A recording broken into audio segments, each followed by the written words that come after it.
2, 1. Hello, ladies and gentlemen. Welcome back to the Nipa TV show. I'm your host, Nipa TV. That's me.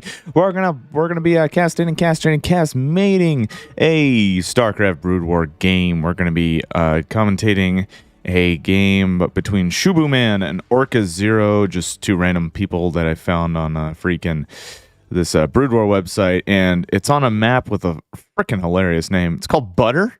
It's I find it hilarious. It's just like you look at all the other maps and their names: Fighting Spirit, Vermion. You know, all these heroic, esoteric names, and then you have a map like this called Butter. It just, I don't know. It just doesn't.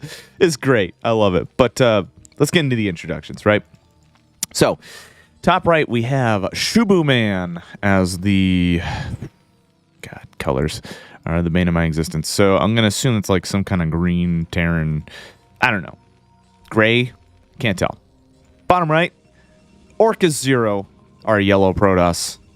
Pretty sure it's yellow. If I'm wrong, yeah. Colorblind, color deficient. Sorry, folks.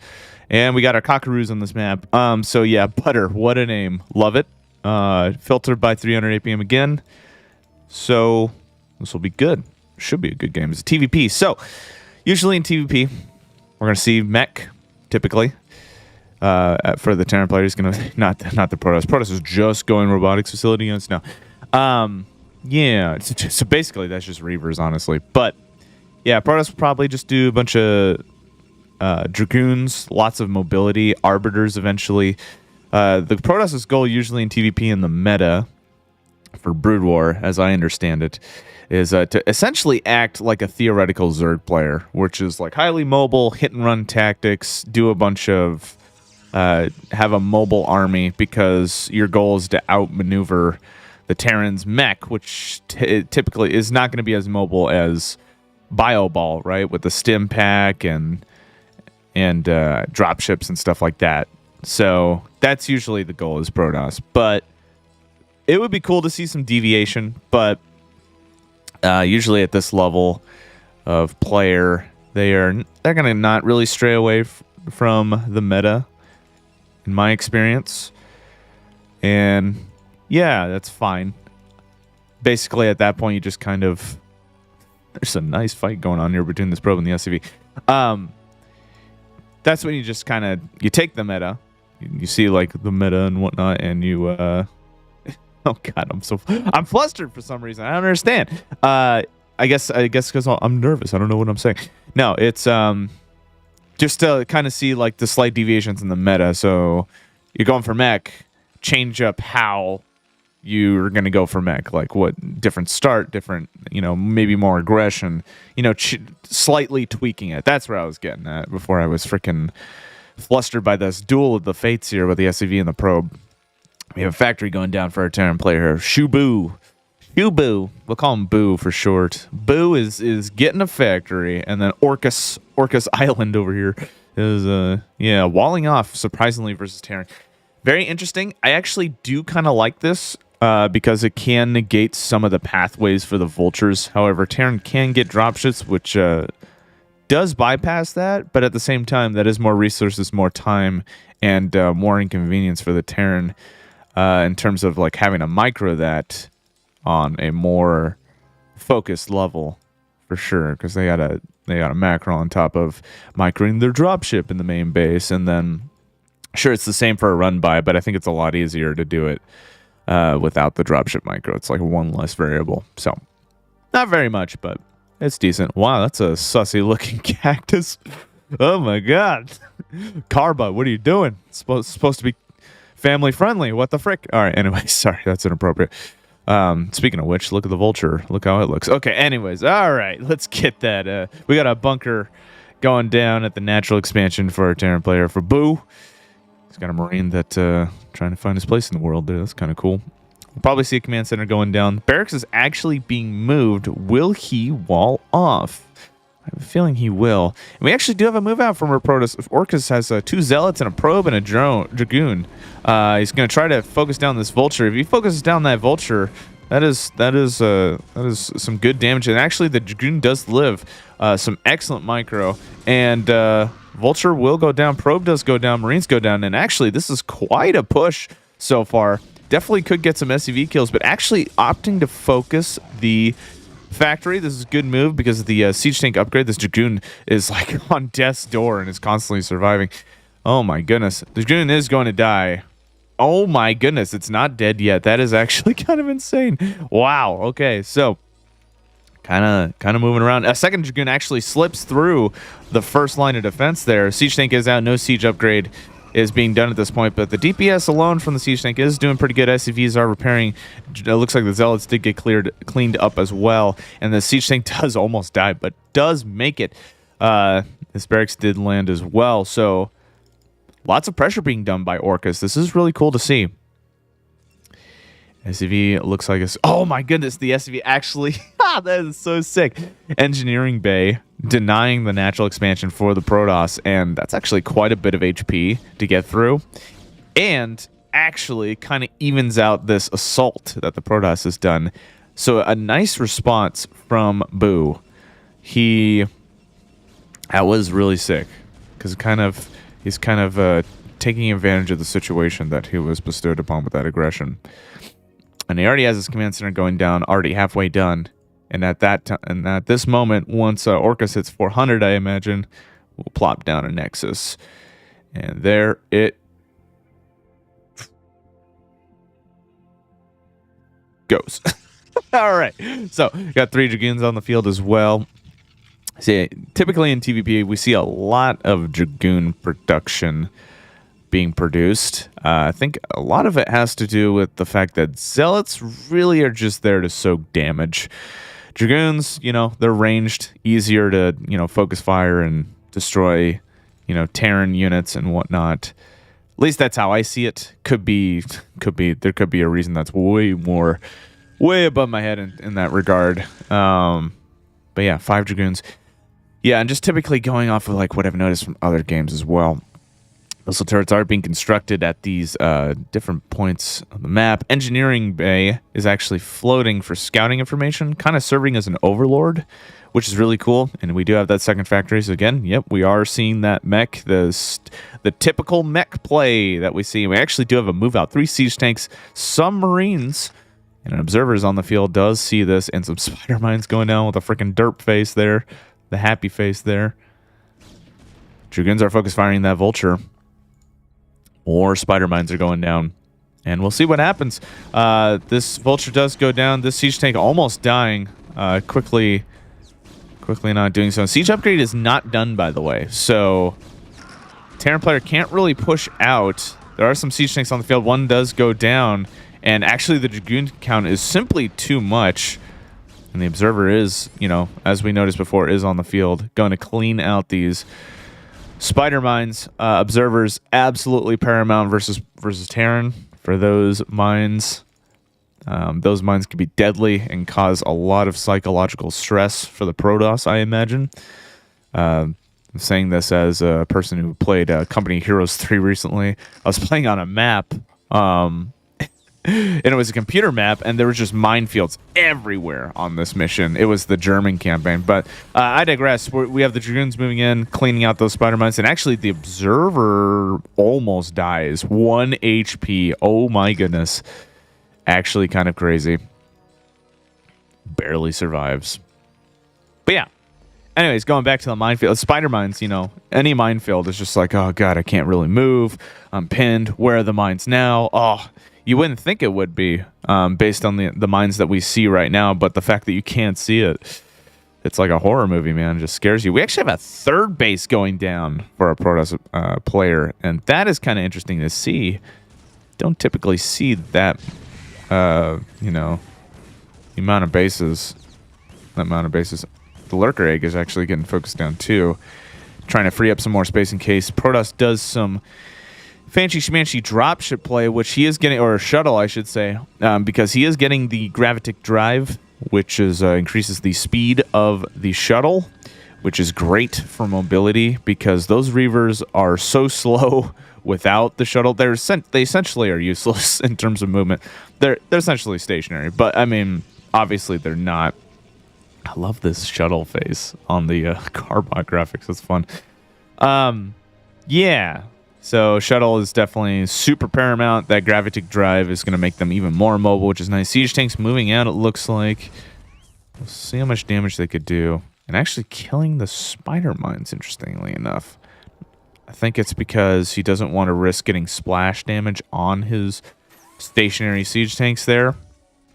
And we'll see. We have an SCV that's going to serve as a scout. Trying to maybe do some damage. And we're seeing a siege push. We got some vultures going out. We see a nice move out. Siege tanks are being placed. And we'll see. Okay, one Dragoon does get focused down. And Orcus is going to smartly pull back. He knows his opponent is going to try to push out slightlier for sure. And we actually have a third base going down. Typically do not see this in TvP. I don't see this many bases usually. Usually it's like that one game anyways. Maybe that was an anomaly, but it was, I swear, both players were just on 2 bases for the longest time relative to like StarCraft 2, where it seems like you just get bases way faster. I just noticed the bandana on these vultures. That's cool. Nice. All right. Let's see what Protoss is teching to. We have ground weapons +1. We have a lot of tech going down for our Terran player here. Getting vehicle weapons. He is going mech, so getting upgrades for those weapons, that makes sense naturally. And we do have a starport going down. I imagine EMPs, I would think. Take down those Protoss shields with the science vessels. That makes sense to me. And we actually see Orcus maybe postulating for a 4th. He is just moving his units out there. Maybe just to kind of stop some tomfoolery with the drop ships there. Got more observers, more fish on the field. I swear they look like fish.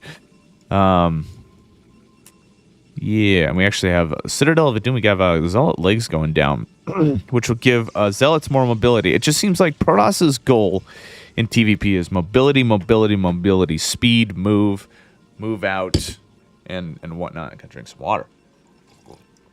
Excuse me. Thirsty. I'm thirsty.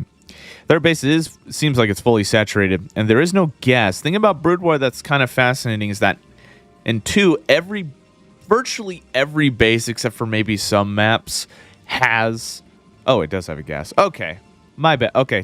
Whatever I just said, just totally ignore it. Because there are some maps in Brood War where there's just no gas at many bases on many maps. Typically, they're the older 1990s maps. That makes sense. But yeah, these seem more like ladder maps, so I guess they all are gonna have gas. But I think it's kind of fun to not expect, every base to have gas, because I don't know, it just makes you think, and you kind of adapt around that. There's so many freaking spider mines, dude. Holy crap, we're reaching like almost Flash levels of it. And if you don't know what Flash is, like, do you even know StarCraft? No. Flash, arguably the greatest StarCraft player in history, Terran player, and he was just insane back in the day. Yeah, crazy player. But yeah, lots of spider mines, lots of minefields. Terran doing his stereotypical thing, just chilling, slowly pushing out, establishing bases, which he's doing here. Actually, there's a bunker here. 4 Marines. At this point, Marines aren't really going to be utilized, so he's going to use them for static defense in case Protoss does go for some shuttle micro. We do have a move out over here. We actually have Storm being researched as well, so we are going to see some High Templar on the field, which will definitely do a lot of damage to the mech ball for sure. And it's just, oh gosh, I love the static defense being placed in the field. It's just, I feel like I'm just looking at a campaign map where it's just fortifications, or I don't know. It makes me giddy. It's quite cool to see. I don't really see TvP is fun to watch for sure. I imagine very stressful to play on both sides. Yeah, we actually have a comsat that goes down over here at the Protoss space. Orcus' third base, and we actually have some photon cannons in reaction to that being placed down. High Templar are on the field. Psystorm is almost done. I think it's 75 energy for Psystorm, if I'm not mistaken. We have photon cannon being placed at the 4th base at the Protoss point, and we actually have a 5th base and an SCV actually scouting And Orcus is just going to postulate his forces over here. He does not know, and smartly so, because we have a freaking battalion of vultures, a fleet of vultures heading down to the 5th. One does get focused down. Protoss in a nice position. So again, Protoss, mobility and positioning, highly important it seems. And Orcus is doing a nice job of that. Terran's job, try to keep the Protoss on his toes. And definitely vultures are going to be the most mobile force, obviously, because of their speed. And doing a bunch of run-bys, trying to take care of those auxiliary bases seems like the way to go while the siege tanks stay put. And I imagine we will get Goliaths at some point. Yep, there they are. 4 Goliaths are being pushed out. Obviously, Goliaths great at anti-air, but they actually do a decent amount of damage with the ground forces. We do have actually a move out from the Protoss. Lots of things happening. We have a shuttle, and we have a Psystorm going down. We have some Zealots being dropped. Zealots moving in, going right in front of the face of the Terran opponent, but those spider mines are doing a lot of damage, but the Zealots are soaking up a lot of it as well. Dragoons focus firing down the siege tank. Missile turrets going down. We do have a science vessel in the field. Does it have EMP? We'll find out relatively shortly. We have that High Templar. Does not have enough energy for a Psystorm because it was just used. We do have the science vessel. Does it have EMP? I don't think it was used. I could have been wrong, but this 4th base on the Terran opponent is going to go down, but the Protoss is trapped in the corner like rats. Goliath's moving in, siege tanks are plopped down, and luckily Protoss force can get out, but there's a nice surprise for them over here. So the entire Protoss force is boxed in, sandwiched completely, like Germany in World War II in 1945. Big old history nerd right here. Okay, oh gosh, yeah, hella cringe statement. Anyways, freaking this Protoss force does get cleaned up, but let's take a look at the I mean, those are a lot of gateways, so I imagine Protoss will definitely replenish his forces soon. He does have a decent force already that is being replenished, but Terran is going to capitalize on his advantage, move out, try to do as much damage. He knows his Protoss opponent's army has been dwindled after that strike, and the High Templar actually got focused, which is a huge win. Another High Templar is about to be churned out, and we don't have Kayadarian amulet, whatever the energy bonus is. Lots of moves out. Lots of siege tanks are placed on the field. I don't know if it's a smart decision for the Protoss to move out. I think he needs to be patient. No Reavers on the field as well. We have some High Templar. He does need to pull back. He has to play patient. Or at least move out when the siege tanks are plopped down. Lots of damage going down. And this may be it for a Protoss player. But we'll see. He still has some units. Still has a lot of money. So he could hold this. Unfortunately, the rally points are real for sure. Zealots are going down. And it just straight up leaves no GG at all. Yeah, that's it for the game. Really cool engagement. I'm not sure what the Protoss could have done differently there. This corner here was just tough. And the Terran, freaking, I don't know how he did it, but he was really big brain with the boxing in strategy here. Once that army was dead, obviously, Protoss was not in a great position. Maybe more harassment from Protoss before that main assault. Of course, we did have to worry about the amount of missile turrets here and the spider mines. Guess we could have plopped here. I don't know. That's just a tough position for sure. Tons of factories, my goodness. Tons of gateways as well. You can't really see them, but you can see them on the mini map. But I don't know. Game is hard, man. That was tough, but fun to watch. So, ladies and gentlemen, thank you so much for watching this episode of TvP, and we'll see you in the next one.